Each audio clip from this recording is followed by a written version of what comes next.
Pastor Praveen పగడాల మృతికి సంబంధించి క్రైస్తవ సోదరులు అనేక అనుమానాలు వ్యక్తం చేస్తున్నారు. ఈ నేపథ్యంలో వైఎస్ఆర్సీపీ ఆధ్వర్యంలో కూడా ఒక కమిటీ రాజమండ్రి ప్రభుత్వ ఆసుపత్రికి వచ్చింది. దీనికి సంబంధించి ఏం పరిశీలించారు, ఏం చెప్పదలుచుకున్న విషయాన్ని కూడా వాళ్ళని అడిగి తెలుసుకున్నాం. సార్ చెప్పండి, ఇప్పటికే ఈ సంఘటనకు సంబంధించి నిన్న మధ్యాహ్నం నుంచి కూడా ఆందోళన చెలరేగుతుంది. అనేక మంది ఆయన మద్దతుదారులు కూడా ఇక్కడికి వచ్చి ఆందోళన చేశారు.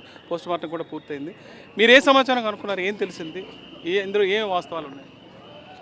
నేను association of integrated Christian council founder and president, Vijayawada. Gera Hanuk నా పేరు. నేను ఒక క్రైస్తవ సంస్థకు ఒక నాయకుడిగా నేను ఉంటున్నాను గత 37-38 సంవత్సరాల నుంచి భారతదేశంలో. ఇక్కడ మా యొక్క ఏఐసిసి కాన్సెప్ట్ ఏంటంటే, క్రైస్తవుల మీద కానీ పాస్టర్స్ మీద కానీ చర్చిల మీద కానీ దాడులు జరిగితే మేము వెంటనే స్పందించి వాళ్ళకి న్యాయం జరిగే విధంగా మేము ఏఐసిసి స్పందించడం జరిగింది. ఈ రోజున విజయవాడ నుంచి మా యొక్క బృందం, ఇక్కడ ఉన్నటువంటి డిస్ట్రిక్ట్ కమిటీ ఆ యొక్క బృందాలు, మిగతా నాయకులందరూ కూడా ఇక్కడ మేము వచ్చి ఇక్కడికి రావడానికి ముందు అక్కడికి మేము వెళ్ళడం జరిగింది. ఎక్కడ ప్రమాదము జరిగిందని ఇప్పుడు గవర్నమెంట్ చెప్తుంది, కూటమి గవర్నమెంట్. అయితే మా భారతదేశంలో ఉన్నటువంటి క్రైస్తవులందరూ కూడా అది యాక్సిడెంట్ కాదు, ప్రమాదం కాదు, కావాలని చెప్పేసి హత్య చేశారు. ఈ హత్య ఎందుకు చేశారు? మొట్టమొదటి నుంచి కూడా ఈ కూటమి గవర్నమెంట్కి క్రైస్తవులు అంటే పడదు.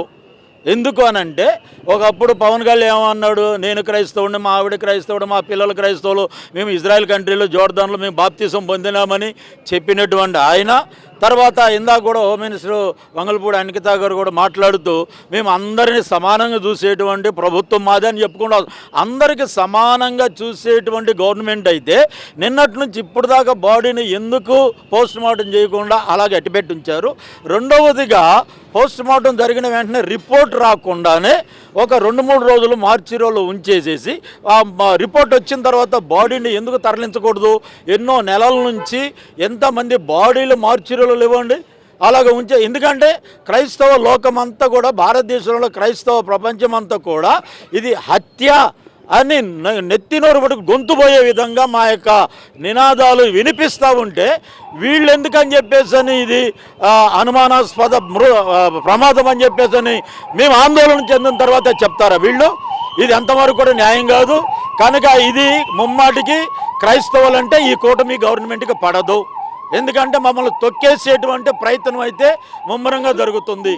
దీని విషయంలో చంద్రబాబుని, అలాగే పవన్ కళ్యాణ్ని, తర్వాత బీజేపీ గవర్నమెంట్ని మేము ప్రశ్నిస్తున్నాము. క్రైస్తవులకి న్యాయం చేస్తారా? లేకపోతే ఇది మొదలుకొని మా సంస్థ భేదాలు, వర్గ భేదాలు, ప్రాంతీయ భేదాలు విడిచిపెట్టి ఆంధ్ర తెలంగాణలో తెలుగు ప్రజలందరూ కూడా రోజు కూడా మా యొక్క ఆందోళన ఉధృతం చేస్తామని ఇందు మూలంగా మనవి చేస్తున్నాను. ఇది మాత్రమే కాదు, ఈ యొక్క ఉన్నటువంటి పరిస్థితులు అవన్నీ కూడా మమ్మల్ని మత మార్పిడి అనేటువంటి పేరుతోటి తొక్కేసేటువంటి ప్రయత్నం చేస్తున్నారు. నేను మీ మీడియా సముఖంగా నేను అడుగుతూ ఉన్నాను, ముఖంగా మత మార్పులు జరగకూడదని చట్టం ఏమైనా ఉందా? జరగచ్చు అని చట్టం ఉంది. ఏది ఆర్టికల్ 25 నుంచి 29 వరకు కూడా మత మార్పులు జరగవచ్చు. వాక్కు స్వేచ్ఛ ఉంది, మత స్వేచ్ఛ ఉంది. ఎవరు దేవుణ్ణి వాళ్ళని స్వచ్ఛందంగా ప్రకటించుకోవచ్చు, అనౌన్స్మెంట్ చేసుకోవచ్చు అని క్లియర్గా రాయబడి ఉంది. అలాంటిది మత మార్పులు చేస్తున్నారని ఒంటికాల మీద మా మీదకి ఎందుకు వస్తున్నారండి? మేము క్రైస్తవులమైన మేము భారతదేశాన్ని మేలు చేసామా, కీడు చేసామా? అంటే మేలు చేసేటువంటి మేము ఈరోజు వైద్యం వచ్చిందంటే, విద్య వచ్చిందంటే, నాగరికత వచ్చిందంటే ఎవరి ద్వారా అండి? ఈరోజు ఎన్ని ఆర్పన్ హోమ్స్, ఏజ్డ్ హోమ్స్, అనాథ వృద్ధాశ్రమాలు, లేకపోతే హ్యాండిక్యాప్డ్. ఈ అంశానికి సంబంధించి ప్రధానంగా ఆ ప్లేస్కి వెళ్ళారు, పర్టికులర్ ప్లేస్కి వెళ్ళారు, చూశారు కదా, అక్కడ ఏం గమనించారు? ఇందాక నుంచి కూడా చాలా మంది వెళ్ళారు, ఇక్కడ బాడీ చూశారు, చాలా అంశాలు చెప్పారు, అనేక గాయాలు ఉన్నాయి. వీటన్నిటికి సంబంధించి ఎవరు ప్రభుత్వం తరఫున స్పష్టమైన ప్రకటన చేయలేదు, ఎందుకని అడుగుతున్నారు? ఇప్పుడు హత్య చేసింది ఇప్పుడు కూటమి గవర్నమెంటే. ఈ హత్య చేసింది కూటమి గవర్నమెంట్ అయినప్పుడు వాళ్ళు ఎందుకు ఒప్పుకుంటారండి? మేము హత్య చేసే మా వాళ్ళే, మా గవర్నమెంటే, లేకపోతే హత్య చేసామని ఎందుకు ఒప్పుకుంటారండి? ఒకవేళ యాక్సిడెంట్ అయితే, ప్రమాదం అయితే, అక్కడ రోడ్డు దూకుపోయినట్టు కానీ, బైకుకు దెబ్బలు తగలటం కానీ, లేకపోతే రోడ్డు డ్యామేజ్, మనిషికి ఇవన్నీ కూడా జరుగుతాయి. క్లియర్గా ఛాతీ మీద బూట్ కాళ్ళు వేసి తొక్కి చంపేసినటువంటి పరిస్థితి. అక్కడ ఉన్నటువంటి ఒక కట్టె కూడా ఉంది. ఆ కట్టెతో తీసుకొని బాగా తల మీద కొట్టి వాళ్ళు చంపేసిన ఆనవాళ్ళు క్లియర్గా కనబడుతున్నాయి. క్లియర్గా కనబడుతున్నప్పుడు అలాంటప్పుడు దీన్ని యాక్సిడెంట్లు కానీ ఎందుకంటారు? ఇది యాక్సిడెంట్ కాదు. ఒక ఏఐసిసి జాతీయ నాయకుడిగా ఇది ముమ్మాటికి హత్యే. ఆ దోషులు ఎవరో ఇమ్మీడియట్గా పట్టుకోవాలి.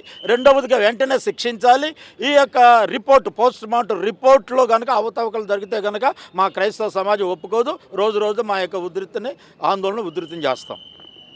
జరిగిన సంఘటన అయితే ఎట్టి పరిస్థితుల్లో యాక్సిడెంట్ కాదన్న విషయాన్ని స్పష్టంగా చెప్తున్నారు. దీని మీద కూటమి ప్రభుత్వం ముందుగా స్పందించి నిష్పాక్షికంగా దర్యాప్తు జరిగి ఏం జరిగిందన్న విషయాన్ని పూర్తిగా బయటపెట్టాలి. దీంతోపాటు ఏదైతే పోస్ట్ మార్టం రిపోర్టు అదేవిధంగా సీసీటీవీ ఫుటేజ్ ఉందో వాటన్నింటినీ కూడా ఖచ్చితంగా అందరికీ తెలిసే విధంగా స్పష్టం చేయాలని వైఎస్ఆర్సీపీ నాయకుడు హనోక్ కోరుతున్నారు. రాజమండ్రి నుంచి విజయస్మృతి హరీష్ ఫర్ సాక్షి న్యూస్.